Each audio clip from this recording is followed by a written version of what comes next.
Bismillahirrahmanirrahim. Today we have lecture number 23 of software project management. Last lecture में हमने अपना project management की जो डिफरेंट टेक्निक्स होती हैं स्केजुलिंग की उसको डिस्कस किया था कि आपकी टाइम मैनेजमेंट किस तरह होती है, कन्फ्लिक्ट मैनेजमेंट किस तरह होती है और किसी भी प्रोजेक्ट का जो स्केजुल है वो किस तरीके से डिज़ाइन किया जाता है और उसका जो इंफ्रास्ट्रक्चर है वो हम किस तरीके से लेआउट करते हैं। उसके अंदर हमने अपने डिफरेंट मेथड्स को इन डिटेल डिस्कस किया कि किसी भी प्रोजेक्ट का जो स्केजुल होता है वो किस तरीके से हम डिप्लॉय करते हैं, डिज़ाइन करते हैं और स्केजुलिंग की क्या इम्पोर्टेंस है सॉफ्टवेयर प्रोजेक्ट मैनेजमेंट के अंदर। क्योंकि अगर किसी भी सॉफ्टवेयर प्रोजेक्ट को अगर हम करते हैं और हम अगर उसकी एस्टिमेशन और उसका स्केड्यूल अगर प्रॉपरली डिज़ाइन नहीं कर सकते तो लास्ट टाइम हमने उसमें CPM, ठीक है, क्रिटिकल पाथ मेथड को डिस्कस किया, फिर PERT को डिस्कस किया, ठीक है। इसी तरीके से हमने डिफरेंट टेक्निक्स को डिस्कस किया था कि जिसके थ्रू हम अपनी किसी भी प्रोजेक्ट की प्रॉपर स्केजुलिंग कर सकते हैं। अगर हमारे पास किसी भी प्रोजेक्ट की स्केजुलिंग सही हो जाएगी तो ऑटोमेटिकली जो हमारी एक्टिविटीज़ हैं, जो हमारे टास्क्स हैं, जो हमने आउटपुट डिलीवर करनी है वो प्रॉपरली हो जाएगी। क्योंकि हम जब किसी भी प्रोजेक्ट की प्रॉपर एक्टिविटीज़ को नहीं देखेंगे, उसको प्रॉपर तरीके से इवेलुएट नहीं करेंगे, उसकी इवेलुएशन नहीं करेंगे तो हम उस अपने प्रोजेक्ट को रन नहीं कर सकते। तो प्रोजेक्ट के अंदर जो हमारे पास एक प्रोजेक्ट की डिफरेंट एक्टिविटीज़ होती हैं और जो उसकी स्केजुलिंग होती है वो बहुत ही ज़्यादा इम्पॉर्टेंट होती है। क्योंकि किसी भी प्रोजेक्ट को सक्सेसफुल बनाने के लिए उसका जो स्केड्यूल होता है वो बहुत ही ज़्यादा इम्पॉर्टेंट होता है। तो हमने प्रीवियस लेक्चर में इन डिटेल सारी चीज़ें डिस्कस की थी कि प्रोजेक्ट की स्केजुलिंग की क्या क्या टेक्निक्स है और मैंने आपको ये बताया था कि किसी भी सॉफ्टवेयर को डिज़ाइन करने के लिए, किसी भी सॉफ्टवेयर के प्रोजेक्ट को मैनेज करने के लिए आपके पास जो स्केजुलिंग का जो आपका पार्ट है वो बहुत ही ज़्यादा इम्पॉर्टेंट है। क्योंकि विदाउट स्केजुलिंग आप अपने प्रोजेक्ट को प्रॉपर यूज़ नहीं कर सकते।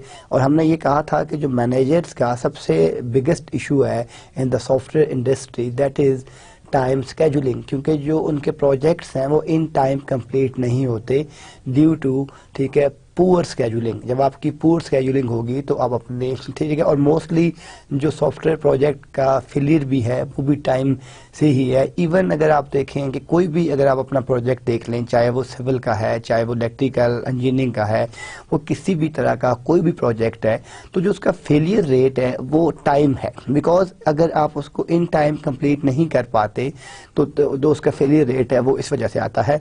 तो यहाँ पे जो हमारे पास जो हमने लास्ट लेक्चर में डिस्कस किया वो स्केजुलिंग को बहुत डिटेल में डिस्कस किया। तो इंशाल्लाह ताला जो आज का हमारा लेक्चर है इसमें हम डिस्कस करेंगे कि जो आपका स्केजुलिंग है, ठीक है, उसी को हम जो फर्दर डिस्कस करेंगे। और स्केजुलिंग के साथ साथ हम जो डिफरेंट आपकी रिसोर्सेज हैं किसी भी प्रोजेक्ट की, हम उन रिसोर्सेज को कैसे मैनेज करते हैं, पीपल मैनेजमेंट किस तरह है, आपकी HR की मैनेजमेंट किस तरह है, ताकि उस प्रोजेक्ट की मज़ीद बेहतर तरीके से स्केजुलिंग की जा सके और उसको इन टाइम कंप्लीट किया जा सके।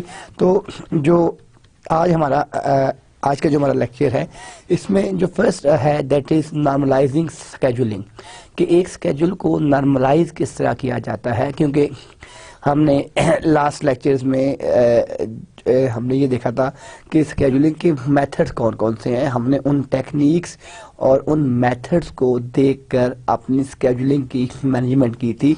तो आज हम उसी को कंटिन्यू करेंगे, लेकिन इसके साथ लिंक करेंगे डिफरेंट जो आपकी पीपल मैनेजमेंट, आपकी मैनेजमेंट है, HR की मैनेजमेंट है और जो रिसोर्सेज की मैनेजमेंट है कि उसको स्केजुलिंग के साथ आप किस तरीके से इंटरलिंक कर सकते हैं और आप उसको किस तरीके से मैनेज कर सकते हैं। तो review schedule to determine whether the resources you assigned are actually available or not। देखिए आपका स्केड्यूल तो बहुत बेहतर था, यानी आपने एक सॉफ्टवेयर प्रोजेक्ट डिज़ाइन करना स्टार्ट किया और आपका स्केड्यूल बहुत प्रॉपर था, बहुत बेहतर था। आपने उसके मॉड्यूल्स बना दिए, आपने ठीक है उसकी एक्टिविटीज बना दी आपने सारी, लेकिन जो उस एक्टिविटी या उस मॉड्यूल या उस टास्क को कंप्लीट करने के लिए आपने जो रिसोर्सेज एलोकेट की थी वो रिसोर्सेज अवेलेबल नहीं थी, या लोग नहीं आए इन टाइम, या वो आपको हार्डवेयर अवेलेबल नहीं हुआ या सॉफ्टवेयर अवेलेबल नहीं हुआ, सर्टेन जो भी रिसोर्सेज थी वो नहीं थी, तो आपका स्केड्यूल तो बहुत अच्छा था, लेकिन अगर रिसोर्सेज की कमी की वजह से वो डिले हो गया तो दैट इज, ये भी अब आप इसको स्केड्यूलिंग का डिले नहीं कह सकते, बिकॉज उसमें आपका स्केड्यूल प्रॉपर था। आपने कहा कि इस मॉड्यूल पे जो हमारी टीम है वो 10 जो पर्सन हैं वो इस मॉड्यूल के ऊपर काम करेंगे, लेकिन वहाँ पे 5 लोग अवेलेबल थे जिस वजह से वो इन टाइम कंप्लीट नहीं हो सका। आपने कहा कि आपको 10 लैपटॉप रिक्वायर्ड है, आपके पास 6 लैपटॉप से 4 लैपटॉप आपको नहीं दिए गए और दैट्स वाई वो इन टाइम कंप्लीट नहीं हो सका। तो जो रिसोर्सेज हैं वो इन टाइम क्यों नहीं कंप्लीट हो सकती, ठीक है, कि जो आपका स्केड्यूल है वो भी फेल हो जाता है समटाइम्स, क्योंकि आपका स्केड्यूल तो बहुत अच्छा था, लेकिन उस स्केड्यूल के साथ जो आपको रिसोर्सेज रिक्वायर्ड थी, अगर वो रिसोर्सेज आपको प्रॉपरली नहीं दी गई या फुल रिसोर्सेज नहीं दी गई, तो तब भी जो आपका स्केड्यूल है वो फेल हो सकता है। तो यहाँ पे जो आज का हमारा लेक्चर है हम इसमें यही डिस्कस कर रहे हैं कि review schedule to determine whether the resources you assigned are actually available, क्या वो एक्चुअली ऑन ग्राउंड अवेलेबल, ठीक है। इसमें हम फर्स्ट कहते हैं कि यू में ठीक है, यू में रीस्केड्यूल नॉन क्रिटिकल टास्क, ठीक है, जो आपके नॉन क्रिटिकल टास्क हैं आप उनको रीस्केड्यूल कर सकते हैं। फॉर एग्जांपल कि स्केड्यूल ऑल द, ठीक है, एनसी जो non critical task as late as possible. तो जो फर्स्ट पॉइंट है कि जो आपका स्केड्यूल है उसमें जितने भी आपके जो हैं वो नॉन क्रिटिकल टास्क हैं वो एज लेट एज पॉसिबल हो सकते हैं। सेकंड कि schedule all the non critical task as early as possible, कि जितना जल्दी आप उनको कंप्लीट कर सकें उतना बेहतर है। Third, schedule a subset of non critical task as milestone are met complete rest of the schedule, ठीक है। तो ये हमारे पास नॉन क्रिटिकल टास्क हैं, हम जिस वजह से इसको रीस्केड्यूल कर सकते हैं। यानी अगर आपके पास एक पेपर में क्वेश्चन आता है कि why we need rescheduling, then you can write down these 4 steps. Number 1 is that schedule all the non critical task as late as possible. Second point is that कि schedule all the non critical task as early as possible, and third is the schedule a subset of non-critical tasks as milestones are met complete rest of the schedule। अब हम जो अपने resources को assign कर रहे होते हैं, make sure you know the specific availability, ठीक है, कि जब आपने एक मॉड्यूल या एक टास्क कंप्लीट करना है तो आप इसको मेक श्योर कि आपके पास वो रिसोर्स अवेलेबल है कि नहीं। मैं ये कहता हूँ कि मैंने एक 3D वेबसाइट डेवलप करनी है, तो मेरे पास ये हार्डवेयर होना चाहिए, 3D कार्ड होना चाहिए ग्राफिक्स का, ये सिस्टम होना चाहिए, ये रिसोर्सेज होनी चाहिए, तो मैं इसको मेक श्योर करूँ। अब अगर मैंने एक वेब डेवलपमेंट का प्रोजेक्ट ले लिया, मैंने उसका स्केड्यूल भी बना दिया, मैंने उसका सारा कुछ कर दिया, जब मेरा डेवलपर उसको स्टार्ट करता है तो मुझे पता चलता है कि मेरे लैपटॉप में तो 3D कार्ड ही नहीं है या 3D सॉफ्टवेयर नहीं है मेरे पास, तो how I can start my work, ठीक है। तो ये भी देखना है कि जो आपका प्रोजेक्ट है जिसको आप रन करने जा रहे हैं, क्या उसमें वो रिसोर्सेज भी अवेलेबल हैं आपको कि नहीं है। अगर वो रिसोर्सेज ही अवेलेबल नहीं है तो तब भी आपका प्रोजेक्ट इन टाइम कंप्लीट नहीं हो सकता, चाहे जितना मर्जी आपका स्केड्यूल बेहतर हो। Second, assign best available people. अब आपके पास 3D के अगर 4 पीपल थे, ठीक है, तो उसमें से एक माइट भी आपका बहुत एक्सपर्ट हो, एक आपका इंटरमीडिएट लेवल का भी हो सकता है, या दोनों एक्सपर्ट हो सकते हैं, लेकिन जो मोस्ट सुटेबल जिसकी एक्सपर्टीज है उसको वो टास्क असाइन करना चाहिए, ताकि जो एरर चांस है और जो आपका स्केड्यूल बना हुआ है वो लेट ना हो, उसमें डिले ना आए, तो जो मोस्ट अप्रोप्रिएट पर्सन है आपकी टीम में, वो टास्क उसको असाइन करना चाहिए ताकि वो प्रोजेक्ट आपका इन टाइम आपको डिलीवर हो सके। Third, use resources efficiently to ensure the smallest gaps in the working schedules, कि जितनी भी आपकी रिसोर्सेज हैं उनको एफिशिएंट मेथड से यूज करें। हमने लास्ट लेक्चर में सीपीएम देखा, पर्ट देखा, डिफरेंट मेथड्स क्यों देखे थे कि हर एक प्रोजेक्ट के लिए डिफरेंट टेक्निक अवेलेबल है, ठीक है, डिफरेंट आपके ऑब्जेक्टिव्स हो सकते हैं, डिफरेंट रिसोर्सेज आपके पास अवेलेबल हैं, डिफरेंट आउटकम्स चाहिए। तो आपको अगर वो तमाम टेक्निक्स के एडवांटेजेस और डिसएडवांटेजेस पता है, देन यू कैन पुट कि ये मॉडल मैं इसके ऊपर डिप्लॉय कर सकता हूँ। इस सॉफ्टवेयर को डिज़ाइन करने के लिए मैं स्केड्यूलिंग की पर्ट टेक्निक यूज़ करता हूँ, इसके लिए मैं सीपीएम यूज़ करता हूँ, इसके लिए मैं फलान टेक्निक यूज़ करता हूँ। वाई? बिकॉज अगर आपको उन तमाम मेथड्स का पता ही नहीं है कि इसके क्या एडवांटेजेस हैं, इसके क्या डिसएडवांटेजेस हैं, तो यू कांट टेक, ठीक है, आप वो मॉडल उस पर डिप्लॉय नहीं कर सकते, ठीक है। तो अब हम इसलिए जो हमारे पास ये थर्ड पॉइंट है, हम क्या कह रहे हैं कि use resources efficiently to ensure the smallest gaps in working schedules, के जो आपके गैप्स होते हैं, ठीक है, उसको एफिशिएंटली मैनेज किया जा सके। और लास्ट क्या है, redo schedule over and over again. अगर बार बार भी आप अपने स्केड्यूल को चेंज करेंगे तो वो भी बेहतर नहीं है। तो आपका जो स्केड्यूल है वो आपने जब एक दफ़ा आपने बना दिया तो उसके साथ इस चीज़ को इंश्योर करेंगे जो आपकी रिसोर्सेज हैं, जो आपके, ठीक है, जो उन तमाम को प्रॉपरली आप मैनेज कर सकें, उसको यूज़ कर सकें। इस तरीके से आप अपना जो प्रोजेक्ट है वो सक्सेस रेट की तरफ लेके जाएंगे। अगर आपका स्केड्यूल बहुत अच्छा है, आपके पास रिसोर्सेज भी हैं, लेकिन अगर आप उसको मैनेज नहीं कर पा रहे, आप अपने स्केड्यूल के साथ अपनी रिसोर्सेज को प्रॉपरली, ठीक है, लिंक नहीं कर पा रहे, ठीक है, मैनेज नहीं कर पा रहे, तब भी वो आपका प्रोजेक्ट इन टाइम कंप्लीट नहीं होगा। तो ये भी हमें देखना होता है कि जो आपको रिसोर्सेज अवेलेबल हैं आप उसको किस तरीके से मैनेज कर रहे हैं, किस तरीके से लिंक कर रहे हैं। Loading up and leveling out, ठीक है। नेक्स्ट जो हमारा है कि loading up and leveling out से अभी हम डिस्कस करते हैं। The amount of work each member or other resource is assigned is called resource loading, ठीक है। ये अब टेक्निकल वर्ड्स हैं, आपको ये पता होने चाहिए क्योंकि हम जनरल वर्ड तो बात करते रहते हैं। अब in the term of software project management there are some technical abbreviations और वर्ड्स, ठीक है। तो लोडिंग अप और लेवलिंग आउट को समझ लें कि what is difference between loading up and leveling out. तो the amount of work each member or other resource is assigned is called resource loading। ये जो टास्क हर मेंबर को असाइन किया गया है उसको कंप्लीट करने के लिए, ठीक है, वो आपके पास रिसोर्स लोडिंग है। हम जिस तरह कहते हैं the amount of work each member or other resource is assigned is called resource loading। To compensate for overloaded workers, scheduled work should be redistributed from resources with too much responsibility to those not fully booked। This is called resource leveling, ठीक है। देखिए अब loading क्या है कि आपके पास एक web portal है, आप एक ऑटोमेशन का सॉफ्टवेयर बना रहे हैं, ठीक है, उसके बहुत से मॉड्यूल्स हैं, उसका डेटाबेस का उसका मॉड्यूल है, उसका अकाउंट का मॉड्यूल है, उसका जीयूआई का उसका मॉड्यूल है, उसका 3D का मॉड्यूल है, उसका बैकएंड सर्वर का मॉड्यूल है।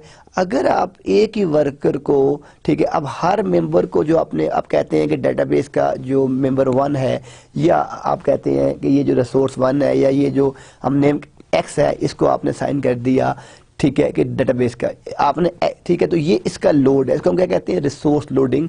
कि एक स्पेसिफिक पर्सन को हमने जो टास्क या जो वर्क लोड असाइन किया है ये उसकी रिसोर्स लोडिंग है। हम कहते हैं कि जो X है ये टास्क परफॉर्म करेगा, Y है वो ये टास्क परफॉर्म करेगा, Z है तो वो ये टास्क परफॉर्म करेगा। तो ये हमारे पास रिसोर्स लोडिंग है, ठीक है। अब नेक्स्ट जो क्वेश्चन आता है वो ये आता है कि resource leveling. What is resource leveling? Resource loading तो ये हो गई कि हर एक जो वहाँ पे आपका वर्कर है उसको जो टास्क आपने जो टास्क भी आपने उसको असाइन किए हैं वो तो हो गई आपकी रिसोर्स लोडिंग के, उसने ये टास्क परफॉर्म करने हैं, ये उसकी रिसोर्स लोडिंग है। अब नेक्स्ट ये है कि लेवलिंग फिर क्या चीज़ है। लेवल आउट या जिसे हम कहते हैं लेवलिंग, ये चीज़ है कि द कंपनसेट फॉर अवर, ये जो ऐसा तो नहीं है कि एक जो डेवलपर है उसको हमने 4 मॉड्यूल दे दिए, दूसरे के पास 1 मॉड्यूल है, तीसरे के पास 3 है, चौथे के पास 7 मॉड्यूल है। नो, इट्स नॉट जस्टिफाई, ठीक है। तो जो आपके पास रिसोर्स लेवलिंग है, हर आदमी को बैलेंस और इक्वल वर्क देना चाहिए। ये नहीं होना चाहिए कि जो एक आदमी जो है वो अगर काम नहीं करा तो हम उसको काम ही काम दे दें कि ये तो आपका, हम कहें जी ये निकम्मा है, ये है वो है। No, not like that in the real environment. आपने क्योंकि इससे क्या होगा कि दूसरा डेवलपर है वो ये सोचेगा कि मेरी भी यही पोजीशन है, मैं भी यही पे ले रहा हूँ, मेरी भी ये टाइमिंग है, मैं जो है 4 मंथ्स में 4 मॉड्यूल कंपनी को बना के दे रहा हूँ, और ये जो दूसरा है ये 4 मंथ्स में 1 मॉड्यूल बना के दे रहा है या 2 मॉड्यूल बना के दे रहा है, तो वाई, फिर वो भी काम करना छोड़ देगा। इस तरह आपकी जो कंपनी की रिसोर्सेज हैं वो वेस्टेज में जाना शुरू हो जाएंगी। तो इसलिए किसी भी प्रोजेक्ट को प्रॉपरली कंप्लीट करने के लिए रिसोर्स लेवलिंग बहुत ही इंपॉर्टेंट है। तो रिसोर्स लोडिंग वो टास्क, वो अमाउंट ऑफ वर्क जो आपने उसको दिया, और रिसोर्स लेवलिंग ये हो गई कि हर को इक्वल डिस्ट्रीब्यूशन आपने किया। तो ठीक है, अब यहाँ पे हम कुछ क्वेश्चंस हैं, वैसे तो बहुत से क्वेश्चंस हैं, लेकिन ये जो बेस्ट क्वेश्चन मेरे ध्यान में आए कि जो आपकी रिसोर्स लेवलिंग और लोडिंग के हवाले से हैं कि आस्क फॉलोइंग क्वेश्चंस। अब वो क्वेश्चंस क्या क्या हैं? First question is that how many hours per day is each resource available. जब भी आप कोई अपना प्रोजेक्ट करने जाते हैं, ठीक है, कोई भी प्रोजेक्ट है, वो सिविल है, सॉफ्टवेयर का है, डेटाबेस का है, आपकी हार्डवेयर इंडस्ट्री का है, ठीक है, किसी भी तरह का कोई भी प्रोजेक्ट है, तो जो जनरल सम क्वेश्चंस आपके जो आते हैं डिजाइनिंग के अंदर, फर्स्ट क्वेश्चन क्या है कि how many hours per day is each resource available. Her resource को एक दिन में कितने आवर्स चाहिए। Is an assigned resource is allocated to multiple project for multiple project managers। Second question है कि is an assigned resource, अगर एक आपको रिसोर्स आपको असाइन की गई है, is allocated to multiple projects, जो आपके मल्टीपल प्रोजेक्ट्स हैं, for multiple project managers। ये नॉर्मली हम जब अपना सॉफ्टवेयर डिजाइन कर रहे होते हैं, काम कर रहे होते हैं, तो ये हमारे पास सेकंड क्वेश्चन है। Third, have you factored in time lost to anticipate interruption। जो थर्ड क्वेश्चन है कि have you factored in time lost to anticipate interruptions। Fourth question है कि have you factored in sufficient time for administrative overhead। Sixth है have you planned for the time required to acquire additional resources। अब ये हमारे पास जो हमने तकरीबन 5 questions रखे हैं कि इन क्वेश्चंस की बेसिस के ऊपर हम अपनी रिसोर्स लेवलिंग और लोडिंग करते हैं, ठीक है। जो फर्स्ट क्वेश्चन है इट्स वेरी सिंपल।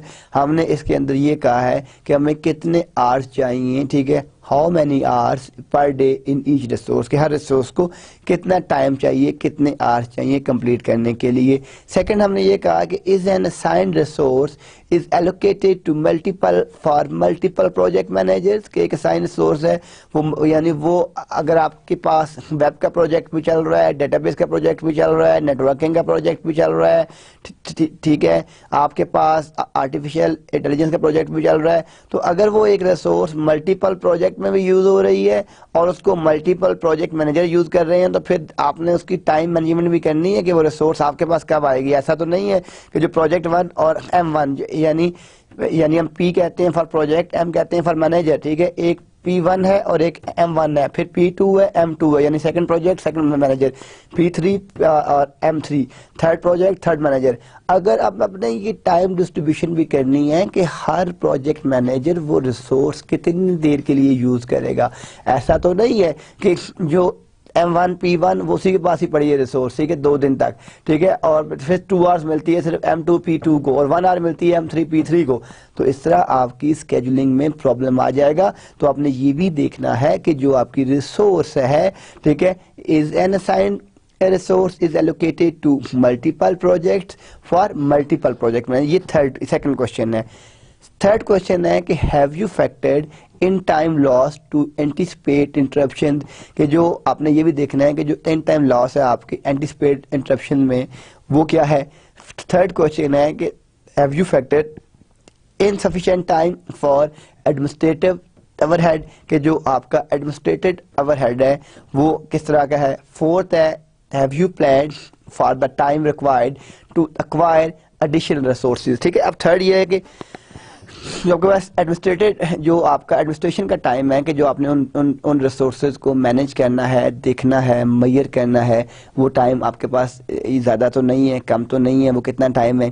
फिर इसके बाद जो नेक्स्ट क्वेश्चन है कि have you plan for the time required to acquire additional resources, कि आपके पास जितनी भी एडिशनल रिसोर्सेज हैं क्या आपने उसको रन करने के लिए आपको कितना टाइम चाहिए, किस तरह मैनेज करना है। तो ये हमारे पास डिफरेंट क्वेश्चंस हैं। हम जब लोडिंग अप और जब ट्रेवलिंग आउट करते हैं तो उसके लिए हमारे पास ये मल्टीपल क्वेश्चंस हैं। इन क्वेश्चन को हम देखते हैं अपनी रिसोर्स मैनेजमेंट के लिए कि जो आपके डिफरेंट रिसोर्सेज हैं उनको हम किस तरीके से मैनेज कर सकते हैं और किस तरीके से उन रिसोर्सेज को एलोकेट कर सकते हैं।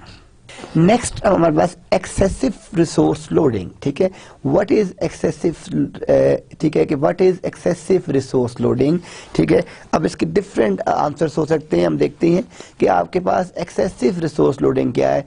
चेंज स्कोप और ऐड रिसोर्सेज, आपने अपने प्रोजेक्ट का स्कोप ही चेंज कर दिया है। ठीक है, आपने ऑटोमेशन में पेरोल सिस्टम था ही नहीं, आपने पेरोल सिस्टम भी ऐड कर दिया है। ठीक है, आपके प्रोजेक्ट का स्कोप चेंज हो गया, आपको रिसोर्सेज भी ज़्यादा चाहिए, आपका स्केड्यूल भी गया। ठीक है, ये फर्स्ट पॉइंट हो सकता है कि जब आप अपने प्रोजेक्ट का जो है स्कोप ही चेंज कर देते हैं, उसमें रिसोर्सेज भी और आप ऐड कर देते हैं, जिसको हम एक्सेसिव रिसोर्स लोडिंग कह रहे हैं। तो ये आपने प्रोजेक्ट का स्कोप भी चेंज कर दिया और आपने उसकी रिसोर्स भी चेंज कर दी। तो ये फर्स्ट पैरामीटर है। Second, give task more time or split in two, के यानी आपने जो गिव टास्क मोर टाइम, अगर आपके पास एक T1 था उसको आपने 2 आवर्स एलोकेट किया हुआ था, आपने उसको 5 आवर्स टाइम दे दिया, या उस टास्क को आपने सब टास्क में यानी आपने ST1 और ST2 कह दिया, सब टास्क 1 और सब टास्क 2 ये दोनों होंगे तो T1 कंप्लीट होगा। तो फिर भी आपके पास रिसोर्सेज में आपका इशू आ सकता है। तो यानी जो पहला पॉइंट है कि अगर आपके प्रोजेक्ट के उसके ऑब्जेक्टिव्स, उसका स्कोप ही आपने चेंज कर दिया है, ठीक है, तो फिर भी आपके पास इशू आ सकता है। और अगर आपने उसका स्कोप चेंज नहीं किया, ठीक है, या उसमें रिसोर्सेज ऐड नहीं की, ठीक है, तो फिर तो वो ठीक है। लेकिन अगर आपने स्कोप बढ़ा दिया, रिसोर्सेज ऐड होंगे, क्योंकि देखें अगर पहले 10 ऑब्जेक्टिव से 5% से अब 20 ऑब्जेक्टिव हो गए हैं तो 5 से करेंगे हो तो जाएगा, लेकिन टाइम इंक्रीज कर जाएगा या आपको रिसोर्सेज बढ़ानी पड़ेंगी। ठीक है, give task more time or split in two, move task to a time when more resources are free. कि अब ठीक है, ये पॉइंट भी बड़ा ही इंपॉर्टेंट है कि move task to a time when more resources are free, कि उस टास्क को तब मूव करेंगे जब ज़्यादा, यानी अगर आपको पता है कि ये टास्क है अभी हमें करना है लेकिन इसमें अभी मुझे मैन पावर 5% चाहिए, अभी एक अवेलेबल है, उसको थोड़ा रोक लें, जब वो रिसोर्सेज फ्री हो तो वो फौरी तौर पे उस टास्क को कंप्लीट कर लें। इस टाइप की टाइम मैनेजमेंट ज़्यादा बेहतर तरीके से हो सकती है। एंड आउटसोर्स वर्क, आउटसोर्सिंग क्या होती है कि हम जब भी सॉफ्टवेयर इंडस्ट्री में काम कर रहे होते हैं, फर्ज किया कंपनी ऐड देती है कि हमें टर्न की प्रोजेक्ट, अब टर्न की प्रोजेक्ट क्या होता है कि कंपनी ऐड देती है जी, हमने फॉर एग्जाम्पल कॉमसेट से ऐड देती है कि हमें टर्न की सोल्यूशन चाहिए पूरे कैंपस के लिए, यानी एक नया कैंपस बनाना चाह रहे हैं हम लोग, हमें उसकी बिल्डिंग, हमें उसमें जो नेटवर्किंग है, जिसमें केबलिंग है, जो टेलीफोन एक्सचेंज है, जो उसका सॉफ्टवेयर है, जो उसका फर्नीचर है, ईच एंड एवरीथिंग, हमें कंप्लीट बिल्डिंग चाहिए। हम जस्ट कीज लेंगे और उसमें अपनी क्लासेस को स्टार्ट कर देंगे। तो इट्स अ टर्न की सोल्यूशन। अगर आपकी कंपनी उसमें बिड देती है या उसमें जाती है तो माइट भी वो बिल्डिंग्स में उसका एक्सपीरियंस ना हो या किसी एक चीज़ में, तो वो फिर कुछ काम आउटसोर्स कर देती है। इसी तरीके से जो सॉफ्टवेयर होता है, आपके पास एक ऑटोमेशन का आपने सॉफ्टवेयर लिया, आपकी एक्सपर्टीज जो है वो वेब और डेटाबेसेस में है, डिजिटल इमेज प्रोसेसिंग में आपकी एक्सपर्टीज नहीं है, तो आप क्या करते हैं कि जो आपका डिजिटल इमेज प्रोसेसिंग का मॉड्यूल है वो आप उस कंपनी को दे देते हैं। तो वो जो कंपनी है वो फिर डिजिटल इमेज प्रोसेसिंग के ऊपर जितना भी काम कर रही होती है उस तरीके से हम उसको जो मैनेज कर सकते हैं। तो जो आपका आउटसोर्स वर्क है कि आपने आउटसोर्सिंग किस तरह की है कि अपना वो टास्क जो आप परफॉर्म नहीं कर सकते अगर वो थर्ड पार्टी को दे देते हैं तो थर्ड पार्टी उसको किस तरीके से करती है और कैसे सॉल्व करती है, वो आपके पास आउटसोर्सिंग वर्क होता है। अब नेक्स्ट क्या है कि negotiate for additional time in schedule with a later completion date and a budget increase। अगर आपका बजट इंक्रीज हो गया है, इसमें अगर आपका इशू आ गया है तो फिर आप किस तरीके से अपने टाइम को मैनेज करेंगे, किस तरीके से उस इशू को आप रिजॉल्व करेंगे। ठीक है, ये हमारे पास 4th पॉइंट है। ठीक है, reprioritize the goal and scope of the project. ठीक है, फिर आपको अगर आपकी एक्सेसिव रिसोर्स लोडिंग हुई तो आप रिप्रोटाइज करेंगे जो आपकी एक प्रोजेक्ट की प्रायोरिटीज थी कि मेरे पास ये प्रोजेक्ट है, इसमें पहला टास्क मैं ये करूंगा। यानी हर प्रोजेक्ट में कुछ प्रायोरिटीज होती हैं। आप घर बना रहे हैं तो आप कहते हैं कि जी मैंने इसकी बीम है इस पे मैंने कंप्रोमाइज नहीं करना। ठीक है, लेकिन जो मेरे पास जो मेरा फ्लोर है मैं उस पर कंप्रोमाइज़ कर सकता हूँ, या जो वुड का वर्क है मैं उस पर कंप्रोमाइज़ कर सकता हूँ। आपकी प्रायोरिटीज़ है ना। आपने सॉफ्टवेयर बनाना है तो आप कहते हैं कि मैंने परफॉर्मेंस के ऊपर बिल्कुल कंप्रोमाइज़ नहीं करना, मैंने डिले के ऊपर बिल्कुल कंप्रोमाइज़ नहीं करना, मैंने लोड के ऊपर बिल्कुल कंप्रोमाइज़ नहीं करना, मैंने रिलायबिलिटी के ऊपर बिल्कुल कंप्रोमाइज़ नहीं करना। तो ये आपकी नीड्स और रिक्वायरमेंट्स हैं कि आपको क्या चाहिए, आप किस चीज़ के ऊपर कंप्रोमाइज़ करना चाहते हैं और किस चीज़ के ऊपर कंप्रोमाइज़ नहीं करना चाहते। तो एक तो ये आपके पास हो गया। ठीक है, अब जब आप बात करते हैं कि reprioritize the goal and scope of the project कि जो आपका प्रोजेक्ट है, जो उसका गोल है और जो आपका स्कोप है वो किस तरह है। Deliver components of the project in faced approach कि आपके जो जितने भी कंपोनेंट्स हैं आपके प्रोजेक्ट के उसको डिफरेंट फेसेस के अंदर आपने किस तरीके से अप्रोच करना है, कैसे मैनेज करना है। Find resources that are more productive, आप वो रिसोर्सेज फाइंड करेंगे जो ज़्यादा आपके लिए प्रोडक्टिव हों, ज़्यादा बेहतर हों, ज़्यादा आपको अप्लाई आ सके। तो ये डिफरेंट पैरामीटर्स हैं। जो फर्स्ट है वो चेंज स्कोप का है, सेकंड है आपके गिव टास्क। ठीक है, more time are split into two, move tasks to a time when more resources are free, outsource work है, negotiate for additional time in schedule with a later completion date and a budget increase। ठीक है, reprioritize the goal and scope of the project, deliver components of the project in phased approach, find resources are more productive।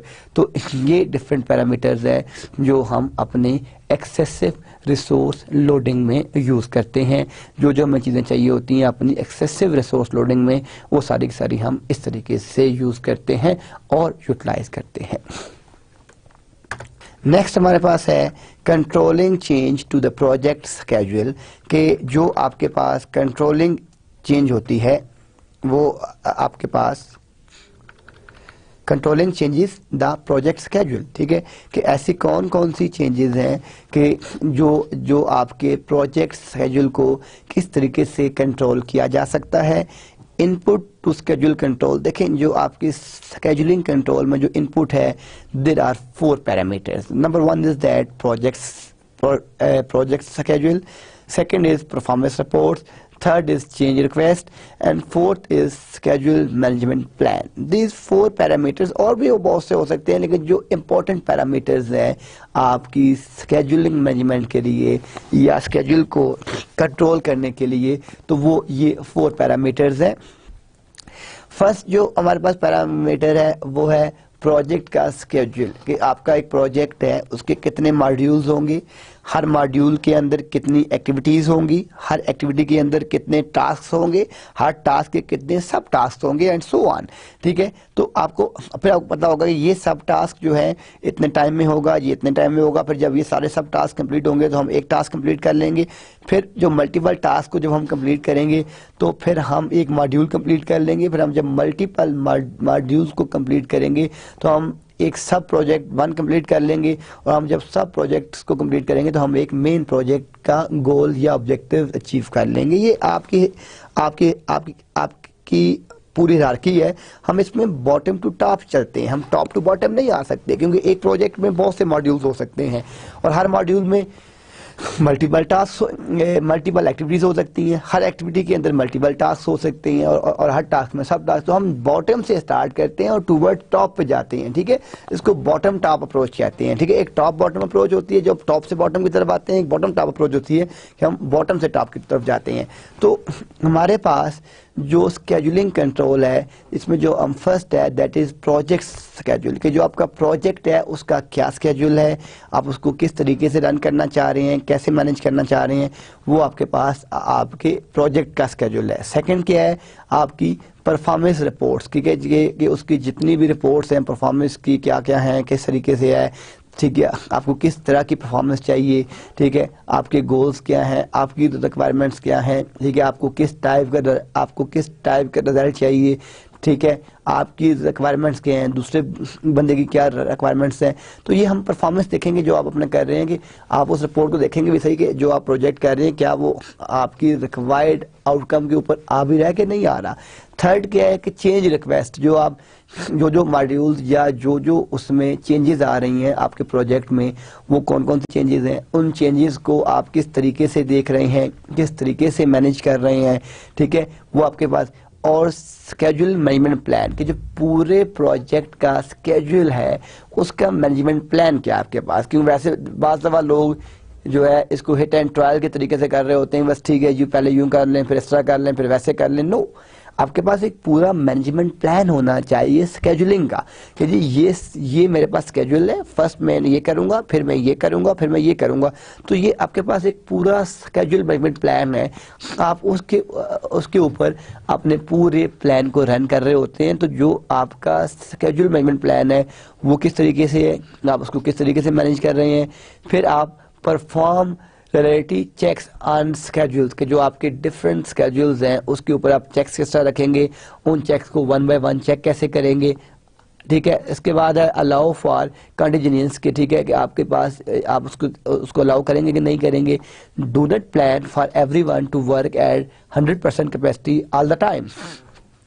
मतलब आपके scheduling या plan में ऐसा नहीं होना चाहिए कि हर आदमी 100% बिजी हो हर टाइम पे, क्योंकि उसको थोड़ा सा मेंटल रिलैक्स भी चाहिए, ठीक है, कि वो काम कर रहा है। तो उसकी जो आपकी प्लानिंग है, ठीक है, जो आपकी वर्क लोडिंग है, जिस तरह हमने पीछे बात की, या लेवलिंग है, वो आप इस तरीके से करें कि उसको बैलेंस्ड टाइम मिले, ताकि वो प्रोजेक्ट को ज़्यादा सक्सेसफुली लेके चल सके। और hold progress meeting with stakeholders and be clear and honest in communicating schedule issues, ठीक है। जो आपके स्टेक होल्डर्स हैं उनको क्लियर कट बताएं कि जी अगर कोई डिले आ भी गया है, तो नॉर्मली हमारे पास जो हर कंट्री में भी हो रहा है, लेकिन पाकिस्तान में कुछ ज़्यादा ही हो रहा है, कि हम जब अपने प्रोजेक्ट्स को स्टार्ट करते हैं तो हम अपने स्टेक होल्डर से बहुत सी चीज़ें छुपाते हैं, ठीक है, कि जी हो जाएगा ऐसा, हम उसको क्लियर पिक्चर नहीं देते, ठीक है, जिस वजह से हमारा कम्युनिकेशन में इशू आता है और वहाँ पे आपके टेक्निकल और कन्फ्लिक्ट आ जाते हैं। वो जो कन्फ्लिक्ट्स आते हैं वो इसलिए आते हैं कि हम अपने स्टेक होल्डर को क्लियर विजन नहीं देते कि जी अगर टाइम में कोई इशू आ रहा है, फर्ज किया हमने उसको 1 ईयर का है और हमें लग रहा है कि हम उसका प्रोजेक्ट 1 ईयर में कंप्लीट नहीं कर सकेंगे, हमें 4 मंथ एक्स्ट्रा चाहिए, तो हमें उसको पहले ये बात बता देनी चाहिए। अगर हम उसको अंदर कंप्लीशन डेट बताएंगे कि जी नहीं अब आपको 6 मंथ्स और देने होंगे, तो डेफिनेटली वो बेयर नहीं करेगा। तो ये है कि जब भी आप कोई सॉफ्टवेयर डिजाइन कर रहे हैं, कोई भी सॉफ्टवेयर का प्रोडक्ट बना रहे हैं, तो उसके अंदर आपने जो भी आपका क्लाइंट है उससे प्रॉपर्ली आप उसको जो कम्युनिकेट करें कि जितनी भी आपकी प्रोग्रेस मीटिंग्स चल रही हैं वो किस तरीके से चल रही हैं, और जो आपके स्टेक होल्डर्स हैं वो कितने क्लियर और कितने ऑनेस्ट हैं, ठीक है, उन इश्यूज को देखने के लिए कि वो इन टाइम कंप्लीट करते हैं कि नहीं करते, या उसकी क्या क्या रीजंस हैं। तो hold progress meetings with stakeholders and be clear and honest in communicating schedule issues, कि जो भी इश्यूज आ रहे हैं आपकी स्केड्यूलिंग में, टाइम में, वो सारे के सारे उसको ऑनेस्टली आप बताएं, उसको क्लियर कट बताएं, ताकि वो मेंटली तौर पे प्रिपेयर रहे कि यार ये प्रोजेक्ट जो मुझे मिलना है इस टाइम पे नहीं मिलना, या इसमें ये इश्यूज आ रहे हैं। अगर आपको उसको लास्ट डेट को बताएंगे तो डेफिनेटली वो बेयर नहीं करेगा, तो आपके वहाँ पे कन्फ्लिक्ट्स आपके रेज होंगे, तो ये भी प्रोजेक्ट का फेलियर की तरफ जाता है। तो ये वो इश्यूज हैं जिस वजह से हम देख सकते हैं कि हमें किन किन चीज़ों का ख्याल रखना चाहिए। अब वर्किंग विद पीपल इश्यूज, ठीक है, अब जो नेक्स्ट प्रॉब्लम आ रहा है कि वर्किंग विद पीपल इश्यूज, ठीक है, strong leadership help project succeed more than good PERT charts. ठीक है, देखिए हमने कहा था कि जो पर्ट है कि जो आपका इवेल्युएशन रिपोर्ट जो है, जो आपको रिपोर्ट्स देता है, हमने लास्ट लेक्चर में पर्ट को डिस्कस किया था, पर्ट को CPM को हमने डिस्कस किया था। तो यहाँ पे हम ये कह रहे हैं कि हमने कहा था कि पर्ट आपको चार्ट्स देता है, उसके थ्रू आप मैनेजमेंट करते हैं, अपना स्केड्यूल बनाते हैं। लेकिन अगर आपकी इन्वायरमेंट में आपका जो मैनेजर है, जो CEO है, अगर उसकी स्ट्रॉन्ग लीडरशिप, अगर उसका एक्सपीरियंस है और वो प्रोजेक्ट को, या जो आपका प्रोजेक्ट मैनेजर है, ठीक है, अगर उसकी मैनेजमेंट स्किल्स बेहतर है, वो बेहतर तरीके से मैनेज कर सकता है, तो वो ज़्यादा बेहतर है, ठीक है, कंपैरेटिवली पर्ट चार्ट से। क्योंकि पर्ट चार्ट तो आपने बना दिया, लेकिन उस चार्ट को एग्जीक्यूट कौन करवाएगा, उस चार्ट को उसके ऊपर डिप्लॉय कौन करवाएगा, उस चार्ट को फॉलो कौन करवाएगा? डेफिनेटली वो आपका प्रोजेक्ट मैनेजर होगा, आपका लीडर होगा। ठीक है, तो अगर आपके प्रोजेक्ट में स्ट्रॉन्ग लीडरशिप नहीं है तो तब भी आपका प्रोजेक्ट फेलियर की तरफ जा सकता है। तो लिहाजा जो आपका प्रोजेक्ट है उसमें जो आपकी लीडरशिप होनी चाहिए वो भी स्ट्रॉन्ग होनी चाहिए, ताकि आपका जो प्रोजेक्ट है वो इन टाइम प्रॉपरली कंप्लीट हो सके, उसमें कोई प्रॉब्लम ना आए, कोई इशू ना आए। तो इसलिए हम ये कहते हैं कि जो आपकी strong leadership help project succeed more than good PERT chart के, यानी जो पर्ट चार्ट से भी ज़्यादा इम्पोर्टेंट है आपकी प्रोजेक्ट की लीडरशिप, कि जो आपका प्रोजेक्ट मैनेजर है वो उसको किस तरीके से मैनेज करेगा, वो उसको कैसे लेके चलेगा। तो ये भी देखनी है। अब नेक्स्ट क्या है कि project managers should use empowerment, incentives, discipline और ठीक है नेगोशिएशन। ठीक है, अब जो आपके प्रोजेक्ट मैनेजर्स हैं उसको इन चीज़ों, ये जो और भी बहुत से पैरामीटर्स हैं, लेकिन ये following 4 parameters are very very important. ठीक है, कि उसको एक तो एम्पावरमेंट के ऊपर कंट्रोल होना चाहिए। ठीक है, इंसेंटिव्स, ठीक है, अगर एक एम्प्लॉय बहुत अच्छा काम कर रहा है, ठीक है, वो टाइम से पहले आपको मॉड्यूल डिलीवर कर रहा है, वर्क दे रहा है, तो उसके लिए क्या इंसेंटिव है? देखिए, अगर आपके एम्प्लॉयज़ में 50 लोग हैं, 5 लोग बहुत काम करते हैं, दिन रात एक कर देते हैं उस प्रोजेक्ट को सक्सेसफुल बनाने के लिए, लेकिन अगर वो भी वही सैलरी ले रहे हैं जो नॉर्मल लोग जो एक नॉर्मल काम कर रहे हैं, तो डेफिनेटली वो 5 लोग भी कुछ अर्से बाद काम करना छोड़ देंगे, बिकॉज वो देखेंगे हमें क्या इंसेंटिव मिल रहा है। ठीक है, तो इसलिए जो आपका लीडर है या जो आपका प्रोजेक्ट मैनेजर है उसको ये चाहिए कि जो लोग किसी भी एक प्रोजेक्ट के साथ ज़्यादा डेडिकेटेड हैं, ज़्यादा काम कर रहे हैं, ज़्यादा मेहनत कर रहे हैं, उसको कुछ इंसेंटिव्स भी दें। ठीक है, उसको फॉरेन ट्रिप दे दें, उसको कुछ छुट्टियां दे दें, कोई in the terms of cash payment कर दें। तो ये उससे क्या होगा कि उसका यानी वो मोटिवेट होगा। जब वो मोटिवेट होगा तो वो और ज़्यादा काम करेगा। वो बेसिकली आपकी कंपनी जो उसको इंसेंटिव दे रही है वो उससे कहीं गुना ज़्यादा कंपनी को वापस रिटर्न कर देगा। तो जो एक अच्छा प्रोजेक्ट मैनेजर होता है वो इन चीज़ों का भी ख्याल रखता है कि जो आपके एम्प्लॉयज़ हैं, अगर जो ज़्यादा काम कर रहे हैं, जो लेट आवर्स सेटिंग कर रहे हैं, बैठ रहे हैं, तो उनके लिए इंसेंटिव क्या है। अगर उनके लिए अच्छा इंसेंटिव है तो वो ज़्यादा देर बैठेंगे, अगर उनके लिए अच्छा इंसेंटिव नहीं है तो ऑफ कोर्स वो भी चले जाएंगे। देन डिसिप्लिन, अब डिसिप्लिन के मामले में इसको बड़ा स्ट्रिक्ट होना चाहिए। ठीक है, क्योंकि अगर एक प्रोजेक्ट मैनेजर है और अगर वो अपने कंपनी के अंदर कोई डिसिप्लिन नहीं है, ठीक है, लोग जूनियर सीनियर्स का ख्याल नहीं कर रहे, ठीक है, लोग टाइम पे नहीं आ रहे, लोग टाइम पे नहीं जा रहे, ठीक है, लोग सीरियस नहीं ले रहे, तो उसको यानी उन एम्प्लॉयज़ के खिलाफ एक्शन भी लेना चाहिए, ताकि उससे अगर 2 लोग या 3 लोग डिसिप्लिन ब्रेक करते हैं और उनके खिलाफ कोई एक्शन नहीं लेता तो उनको देखते देखते बाकी लोग भी वैसे होना शुरू हो जाते हैं। तो लिहाजा डिसिप्लिन के ऊपर कंप्रोमाइज़ नहीं करना चाहिए प्रोजेक्ट मैनेजर को। ठीक है, और उसके बाद क्या है कि वो अपनी नेगोशिएट किस तरह करेगा, कि जो आपकी स्किल्स हैं, ठीक है, कि उसकी नेगोशिएशन किस तरीके से हो सकती है, कि जितनी भी आपकी स्किल्स हैं उसको, ठीक है, कि वो ठीक है, वो ये चाहता है कि हम उन स्किल्स को नेगोशिएट कर सकें। तो जो आपकी नेगोशिएशंस हैं वो किस तरीके से होंगी, वो जो आपकी स्किल्स हैं वो किस तरीके से नेगोशिएट कर सकता है, ये सारी चीज़ें जो है आपको चाहिए। ठीक है, एक आपकी एम्पावरमेंट हो गई, एक आपका इंसेंटिव हो गया, एक आपका डिसिप्लिन हो गया और एक आपका तो ये सारी स्किल्स हैं कि अगर उसने कोई नया एम्प्लॉयर हायर करना है, उसे सैलरी के साथ बारगेन करना है, नेगोशिएट करना है, तो ये स्किल्स सारी की सारी एक अच्छे प्रोजेक्ट मैनेजमेंट होने चाहिए ताकि जो प्रोजेक्ट है वो सक्सेसफुली जो है रन हो सके। Using software to assist in time management, ठीक है, अब आपके पास जो सॉफ्टवेयर होते हैं, ठीक है, वो भी असिस्ट कर रहे होते हैं कि इन टाइम मैनेजमेंट के लिए सॉफ्टवेयर फॉर फैसिलिटेटिंग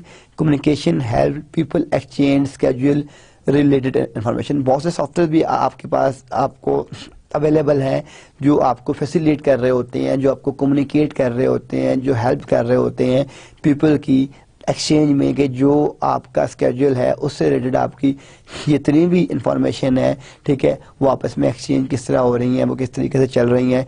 तो इसमें भी वो आपके बहुत से सॉफ्टवेयर हैं, आपको इस तरह के सॉफ्टवेयर आपको मार्केट में अवेलेबल हैं जो आपकी हेल्प कर रहे होते हैं। Decision post model help analyse trade off that can be made, कि जो डिसीजन सपोर्ट मॉडल्स हैं वो भी हेल्प कर रहे होते हैं। ये जितने भी आपके ट्रेड ऑफ है, जितना भी आपका एनालाइज है कि आपने एनालाइज किस तरह करना है, वो सारी चीज़ें भी आपके डिसीजन सपोर्ट मॉडल्स कर रहे होते हैं। Project management software can help in various time management areas, कि जो आपके पास प्रोजेक्ट मैनेजमेंट के सॉफ्टवेयर हैं वो हेल्प कर सकते हैं, जो आपके वेरियस टाइम मैनेजमेंट जितने भी आपके एरियाज हैं उन तमाम को मैनेज कर सकते हैं, इन टाइम कर सकते हैं। ये सारी की सारी जो आपके पॉइंट्स हैं ये हम अपने यूजिंग सॉफ्टवेयर के थ्रू हम इन तमाम चीज़ों को असिस्ट कर सकते हैं, मैनेज कर सकते हैं। तो software for facilitating communication, help people exchange change schedule information, decision support system, decision support models help analyze trade-off that can be made, and project management software can help in various time management areas, के जो आपके पास project management के बहुत software हैं जिसके through आप अपने time management को बेहतर कर सकते हैं, ठीक है, आप उसमें एक्यूरेसी ला सकते हैं, आपका जो स्केड्यूल है वो ज़्यादा बेहतर तरीके से बन सकता है, आपकी जो आपकी रिसोर्सेज की मैनेजमेंट है वो ज़्यादा बेहतर तरीके से हो सकती हैं। वो डिफरेंट सॉफ्टवेयर आपके पास इसमें जो है, एक सॉफ्टवेयर का नाम है Prince2, एक का नाम है Primera, एक का नाम है माइक्रोसॉफ्ट प्रोजेक्ट। आप इन और भी बहुत से टूल्स हैं, आप इन टूल्स को यूज़ करके अपनी प्रोजेक्ट मैनेजमेंट की जो आपकी रिसोर्सेज हैं, जो उसकी मैनेजमेंट है, वो आप बेहतर तरीके से यूज़ कर सकते हैं। Words of caution are using project management software, ठीक है, कि वर्ड्स ऑफ कॉशन जो है वो क्या है कि many people miss use project management software because they do not understand important concept and have not had good training, ठीक है। अब देखें प्रोजेक्ट मैनेजमेंट के अंदर जो आपके टूल्स हैं, जो आपके मेथड्स हैं, ठीक है, आप किसी प्रोजेक्ट को तब भी बेहतर तरीके से रन कर सकते हैं कि जब आपको एक्सपीरियंस है, ठीक है, कि उस टूल को यूज़ कैसे करना है, उस टूल को मैंने किस तरीके से बेहतर करना है। जब आपको एक्सपीरियंस ही नहीं है तो आप उसको यूज़ नहीं कर सकते। तो मैनी पीपल मिस यूज़, ठीक है, वो मिस यूज़ करते हैं प्रोजेक्ट मैनेजमेंट जो आपके सॉफ्टवेयर हैं because they do not understand important concept and have not had good training, ठीक है। क्योंकि अब जिस तरह मैंने बात बताई है कि आपका MS प्रोजेक्ट है, ये तो सब लोगों ने नाम सुना होता है, जिस तरह आपका Primera है, Prince2 है, बहुत से लोगों ने नाम ही नहीं सुने हुए कि ये। तो अब अगर वो उन लोगों को उन सॉफ्टवेयर की प्रॉपर ट्रेनिंग नहीं है, उनको ये नहीं पता कि उन्होंने वो सॉफ्टवेयर किस तरह यूज़ करना है, तो डेफिनेटली जो आपके उस वजह से क्या है कि वो उसको मिस यूज़ करेंगे और बजाय आपका स्केड्यूल बेहतर होगा वो ख़राब होगा। तो इसलिए इसमें जो आपका इम्पोर्टेंट कंसेप्ट है कि many people miss use project management software because they do not understand important concept and have not had good training, ठीक है, उनके पास प्रॉपर ट्रेनिंग नहीं होती, उनके पास प्रॉपर कंसेप्ट नहीं होते, इस वजह से वो मिस यूज़ करते हैं। Second, you must enter dependencies to have dates adjust automatically and to determine the critical path, ठीक है। देखिए डिपेंडेंसीज क्या होती है, अब पहला सेमेस्टर पास करेंगे तो दूसरे में जाएंगे, तो आप डिपेंडेंट है इस सेमेस्टर के ऊपर, ये आप क्लियर करेंगे तो सेकंड में जाएंगे, सेकंड पास करेंगे तो थर्ड में जाएंगे। तो आप यानी एक स्टूडेंट एक सेमेस्टर के ऊपर डिपेंडेंट है, अगर वो एक सेमेस्टर पास करता है तो सेकंड में जाएगा, सेकंड पास करता है तो थर्ड में जाएगा, थर्ड पास करता है तो फोर्थ में जाएगा। इसी तरीके से जो आपका एक प्रोजेक्ट है उसकी डिफरेंट रिसोर्सेज हैं, अगर आपने उसको कंप्लीट करवाना है तो आप उन रिसोर्सेज के ऊपर डिपेंडेंट। अगर आप एक मॉड्यूल इन टाइम कंप्लीट करेंगे तो आप दूसरे पे जाएंगे, अगर दूसरे को इन टाइम कंप्लीट करेंगे तो तीसरे पे जाएंगे। तो जो आपके जब आपकी जितनी भी डिपेंडेंसीज हैं उस वजह से आप, ठीक है, कि वो खुद यानी वो सारी की सारी ऑटोमेटिकली आपका सॉफ्टवेयर कैलकुलेट कर रहा हो और आपको आपका क्रिटिकल पाथ भी दे रहा हो कि आपका क्रिटिकल पाथ क्या है कि you must enter dependencies to have dates adjust automatically and to determine the critical path. You must enter actual schedule information to compare plan and actual progress. ठीक है, अब आपके पास ये भी आना चाहिए कि you must enter actual schedule, कि जो आपके पास actual schedule था कि आपने उस प्रोजेक्ट को किस तरीके से रन करना है, आपके पास क्या स्केड्यूल था, उसकी क्या इन्फॉर्मेशन थी, उसको आप कंपेयर कर सकें जो आपके पास प्लान और जो आपकी एक्चुअल प्रोग्रेस है। ठीक है, जब आप उसको आपस में कंपेयर कर सकते हैं, देख सकते हैं, तो फिर ही आप उस प्रोजेक्ट को रन कर सकते हैं। यू मस्ट एंटर, ठीक है, कि you must enter actual schedule information to compare plan and actual progress, जो आपकी प्लान और एक्चुअल प्रोग्रेस है उस तरीके से आप उसको कंपेयर कर सकते हैं, उसको लिंक कर सकते हैं, उसको देख सकते हैं। तो ये चीज़ें हैं जब हम जिस वजह से इसको कर रहे होते हैं। तो फर्स्ट जो पॉइंट था कि you must enter actual schedule information to compare plan and actual progress. ठीक है, तो इस तरीके से हम इसको मैनेज कर रहे होते हैं। तो स्केड्यूलिंग की जो हमारे पास समरी है, establish and document the schedule assumptions. तो इसकी जो हमारे पास समरी है कि establish and document the schedule assumptions, estimate task durations. ठीक है, उसमें हम उसमें जो रिव्यू कर सकते हैं विद टीम। ठीक है, determine the critical path and task float, वो किस तरह करना है। Determine calendar dates and create ideal schedule. ठीक है, कि आपके जो कैलेंडर डेट्स हैं और उसको आप आइडियल स्केड्यूल किस तरह दे सकते हैं। Adjust the individual resource assignments as necessary to optimise schedule, इसको आप रिव्यू और एडजस्ट कर सकते हैं टीम के साथ। और चार्ट की स्केड्यूलिंग और फाइनल अप्रूवल एंड डिस्ट्रीब्यूशन, ये हमारे पास स्केड्यूलिंग की समरी थी कि हमें इसमें क्या क्या चीज़ें रिक्वायर्ड होती हैं। Next the 4 P's। ठीक है, ये भी सॉफ्टवेयर प्रोजेक्ट मैनेजमेंट में बहुत ही इंपॉर्टेंट है कि 4 P's क्या चीज़ होते हैं and why we need 4 P's। ठीक है, और इनका क्या लिंक्ड है आपके प्रोजेक्ट के अंदर। First is people, second is product, third is process and fourth is project. ठीक है, जो आपके पास पीपल है, the most important element of any successful project. ये 4 P's हम कहते हैं, पीपल, प्रोडक्ट, प्रोसेस, प्रोजेक्ट। ठीक है, पीपल, प्रोडक्ट, प्रोसेस और प्रोजेक्ट, ये आपके 4 P's हैं। ठीक है, the most important element of any successful project, ये आपके पीपल्स हैं। ठीक है, प्रोडक्ट क्या है, द सॉफ्टवेयर टू बिल्ड, जो आपने सॉफ्टवेयर बिल्ड करना है, जो आपकी प्रोडक्ट है वो आपके पास। ठीक है, प्रोसेस क्या है, the set of stages, task, activities for engineering a software product, कि आपके पास कितनी स्टेजेस हैं, कौन कौन से टास्क हैं, कौन कौन सी एक्टिविटीज आपने परफॉर्म करनी है सॉफ्टवेयर प्रोडक्ट के साथ, वो आपके प्रोसेस हैं। और आपका प्रोजेक्ट क्या है कि all work required to make the product reality. तो आप ये देखेंगे इसको हम 4 P's कहते हैं। Number 1 is people, second is product, third is process and fourth is project. हम इन 4 P's को यूज करते हैं अपनी प्रोजेक्ट मैनेजमेंट के अंदर। ठीक है, people, product, process and project. अब जो हमारे पास डिफरेंट टाइप की ह्यूमन रिसोर्सेज हैं, the only rule I have in management is to ensure I have good people, real good people, and that I grow good people, and that I provide an environment in which good people can produce। यानी आप ये देखें कि जो second क्या है, ये HR की डेफिनेशन है कि the only rule I have in management is to ensure I have good people, real good people, and that I grow good people, and that I provide an environment in which good people can produce। कि अगर आपके पास अच्छे लोग हैं, वही अच्छे लोग produce करेंगे, वही अच्छे लोगों के साथ रिलेशन रखेंगे, वही तो सबसे पहला रूल है कि आपकी जो टीम में जो लोग हैं, ठीक है, जो आपका एक प्रोजेक्ट करने जा रहे हैं, वो किस तरह के हैं। जब तक वो अच्छे लोग नहीं हैं, वो आपस में कम्युनिकेट नहीं कर रहे, तब तक आपका प्रोजेक्ट भी सक्सेसफुल नहीं आपका रन हो सकता। तो जो फर्स्ट रूल है वो यही रूल है कि जो आपकी मैनेजमेंट में जितने भी लोग हैं वो अच्छे लोग हों, वो प्रॉपर लोग हों, ताकि से वो आपके उस प्रोजेक्ट को रन कर सके। सेकंड क्या है कि great design come from great designers. देखिए, जो आपका ग्रेट डिज़ाइन आता है वो कम फ्रॉम ग्रेट डिज़ाइनर से आता है, ठीक है। Software construction is the creative process, ठीक है। Sound methodology can empower and liberate creative mind. It cannot inflame or inspire the।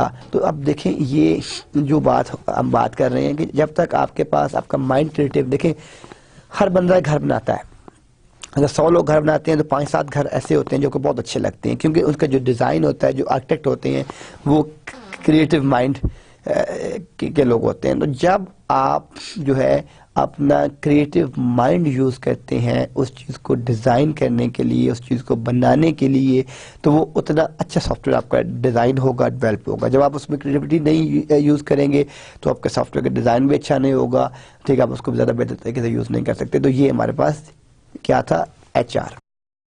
अब people are the organisation most, यानी अगर आप यहाँ देखें तो हमने पीपल की बात की है, यहाँ पे हम ये कह रहे हैं कि WS ने ये कहा कि people are the organisation most important asset, कि किसी भी ऑर्गेनाइजेशन के लिए जो स्किल मेन पावर हैं, जो पीपल हैं, वो बहुत ही ज़्यादा इम्पॉर्टेंट हैं, क्योंकि उन्हीं की वजह से वो एक पूरी टीम के साथ काम कर रहे हैं, एक पूरी कंपनी चल रही होती है, आपके डिफरेंट प्रोजेक्ट्स चल रहे होते हैं। तो उसके अंदर जो आपके पीपल्स हैं वो सबसे ज़्यादा इम्पॉर्टेंट एसेट है। प्रोजेक्ट की जो रिसोर्सेज हैं, ठीक है, इसमें 3 चीज़ें हैं। नंबर 1 पीपल है, नंबर 2 रीयूजेबल सॉफ्टवेयर कंपोनेंट्स हैं, और थर्ड हार्डवेयर सॉफ्टवेयर टूल्स हैं। तो आपके पास जो एक प्रोजेक्ट की रिसोर्सेज यूज़ हो रही हैं, नंबर 1 क्या है, वो आपके पीपल है, ठीक है। सेकंड क्या है, रीयूजेबल सॉफ्टवेयर कंपोनेंट्स हैं, और थर्ड क्या है, आपके हार्डवेयर और सॉफ्टवेयर टूल्स हैं, ठीक है। तो प्रोजेक्ट की जो रिसोर्सेज हैं, पीपल आपके सबसे ज़्यादा इंपॉर्टेंट है।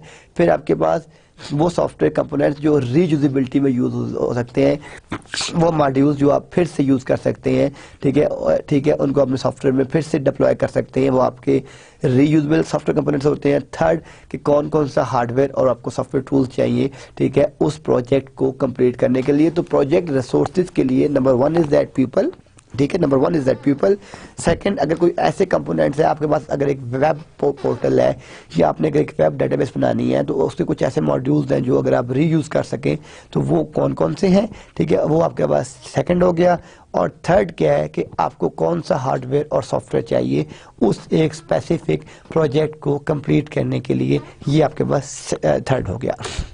अब आपके पास इसके लिए जो आपको रिसोर्सिंग चाहिए, acquire and staff project with appropriate कम्पिटेंसीज। Number 1 internally, किसी भी प्रोजेक्ट को रन करने के लिए, कंप्लीट करने के लिए आपको इंटरनली जो आपको रिसोर्सेज हैं, नंबर 1 इंटरनली, और थ्रू आपका कि जो आप अपनी हायरिंग करते हैं, रिक्रूटमेंट करते हैं, वो किस तरह करते हैं, through a just in time training programme. कि जो आपके लोग हैं, जो अगर आपकी कंपनी के अंदर, ठीक है, अब क्या होता है कि सॉफ्टवेयर इंडस्ट्री में साथ साथ नई नई टूल्स आ रहे हैं, चीज़ें आ रही हैं, तो आप अपने एम्प्लॉयज़ को इन टाइम ट्रेनिंग भी कराएं ताकि वो उसके साथ लिंक कर सकें, ठीक है। आइडेंटिफाई की रोल्स एंड नेसेसरी स्किल्स, जो भी उनके की रोल्स हैं और जितने भी उनके नेसेसरी स्किल्स हैं वो उनको पता होने चाहिए। असाइन की प्रोजेक्ट रोल्स, कि जितने भी उनके की प्रोजेक्ट रोल्स हैं वो सारे के सारे उनको प्रॉपर्ली साइन किए जाएं। डेवलप आ स्टाफिंग प्लान, के पूरे स्टाफ का एक प्लान डेवलप होना चाहिए। इस्टेब्लिश रिपोर्टिंग रिलेशनशिप स्ट्रक्चर, इसमें फर्स्ट क्वेश्चन क्या है कि how is the development team organised, कि आपकी जो डेवलपमेंट टीम है वो किस तरीके से ऑर्गेनाइज की गई है, ठीक है। How does the development team interact with supporting entities such as configuration management, quality assurance and verification and validation, ठीक है। where are the points of content and what are the lines of communication, ठीक है। जब भी आप अपना structure बना रहे होते हैं तो एक तो आप अपने देखते हैं कि जो आपकी डेवलपमेंट टीम है वो किस तरीके से ऑर्गेनाइज की गई है, जो आपका डेवलपमेंट टीम के साथ इंटरेक्शन है, जो आपकी सपोर्टिंग एंटिटीज़ हैं वो किस तरह है, आपकी कन्फिगरेशन मैनेजमेंट किस तरीके से हो रही है, आपकी जो क्वालिटी है आप उसको किस तरीके से इंश्योर कर रहे हैं, और जो आपकी वेरिफिकेशन वैलिडेशन है वो आप किस तरह कर रहे हैं। तो इस तरह के जितने भी पॉइंट्स हैं वो सारे के सारे आप अपनी रिसोर्स में देखते हैं कि आपके प्रोजेक्ट में की रोल्स क्या हैं, ठीक है, आपके स्टाफ का प्लान क्या होगा, ये सारी चीज़ें आप अपनी देखते हैं रिसोर्सिंग के अंदर। प्रोजेक्ट रोल्स जो आपके होते हैं, ठीक है, अब एक प्रोजेक्ट को कंप्लीट करने के लिए आपकी डिफरेंट टीम होती है और उसके अंदर आपके पास उनके डिफरेंट रोल्स होते हैं। वो रोल्स क्या क्या होते हैं कि जो आपके प्रोग्रामर्स हैं या जो आपके सिस्टम इंजीनियर्स हैं, ठीक है, उनके क्या क्या रोल्स हैं, वो उसको किस तरीके से कंप्लीट करेंगे। उसमें आपके पास टेक्निकल लीड कौन सा है, आपका आर्किटेक्ट कौन है, आपका प्रोग्रामर कौन है, आपका सीनियर प्रोग्रामर कौन सा है, ये सारे के सारे आपके सिस्टम इंजीनियरिंग से जितने भी लोग हैं जो आपके प्रोग्रामिंग से रिलेटेड हैं, कि आपके टेक्निकल लीड कौन से हैं, आपके आर्किटेक्ट किस तरह के हैं, आपके प्रोग्रामर किस तरह के हैं। क्वालिटी शोर्स में जो आपके QA इंजीनियर्स हैं जो टेस्टिंग करते हैं, क्वालिटी शोर्स के मैनेजर कौन से हैं, क्वालिटी शोर्स को लीड कौन कर रहा है, क्वालिटी शोर्स का स्टाफ क्या है, वो लोग किस तरह के हैं। देन आपके DBAs हैं जो आपके डेटाबेस एडमिनिस्ट्रेटर कौन है, DBA प्रोग्रामर कौन होता है, DBA के मॉडलर कौन सा होता है, CM इंजीनियर्स कौन कौन से हैं, आपने इंजीनियर्स बिल्ड किस तरह करने हैं, नेटवर्क इंजीनियर्स कौन कौन से हैं, सिस्टम एडमिनिस्ट्रेटर्स का क्या क्या रोल है, ठीक है। फिर आपके पास एनालिस्ट हैं जो बिजनेस एनालिस्ट हैं, फिर आपका यूज़र इंटरफेस डिज़ाइनर है, UI जो है कि जो आपका यूज़र इंटरफेस है उसको कौन डिज़ाइन करेगा, किस तरह का डिज़ाइन करेगा। आपके इंफॉर्मेशन के आर्किटेक्ट्स हैं कि आपके पास जो डिफरेंट आपकी इंफॉर्मेशन है उसके आर्किटेक्ट कौन कौन से हैं। फिर आपके डॉक्यूमेंटेशन राइटर्स हैं, आपके एडिटर्स कौन कौन से हैं, आपके डॉक्यूमेंटेशन के स्पेशलिस्ट कौन है, आपके प्रोजेक्ट मैनेजर क्या रोल्स कर रहे हैं। फिर आपके पास सिक्योरिटी स्पेशलिस्ट है, आपके कंसल्टेंट्स हैं, आपके ट्रेनर्स हैं। ये सारे के सारे जो आपके प्रोजेक्ट के रोल्स हो रहे होते हैं, ये सारे के सारे आपके इस तरीके से हम अपने पूरे के पूरे अपने रोल्स बनाते हैं और इन रोल्स को बना के हम इसको यूज़ कर रहे होते हैं किसी भी प्रोजेक्ट के लिए, कि आपके जो प्रोजेक्ट रोल्स हैं वो किस तरीके से जो है डिप्लॉय होते हैं, किस तरीके से जो है यूज़ होते हैं। नेक्स्ट आपके पास है मैनेजमेंट एंड टेक्निकल रोल्स, कि जो आपके पास मैनेजमेंट और टेक्निकल रोल्स होते हैं कि software project need both managerial leadership and technical leadership. देखें, सॉफ्टवेयर जो मैनेजर है उसको मैनेजमेंट भी आनी चाहिए और अगर उसको टेक्निकलिटीज का पता ही नहीं है तो उसका डेवलपर, उसका प्रोग्रामर, उसका हार्डवेयर इंजीनियर जो मर्जी उसको स्टोरी सुनाएगा वो उस पर बिलीव करता जाएगा।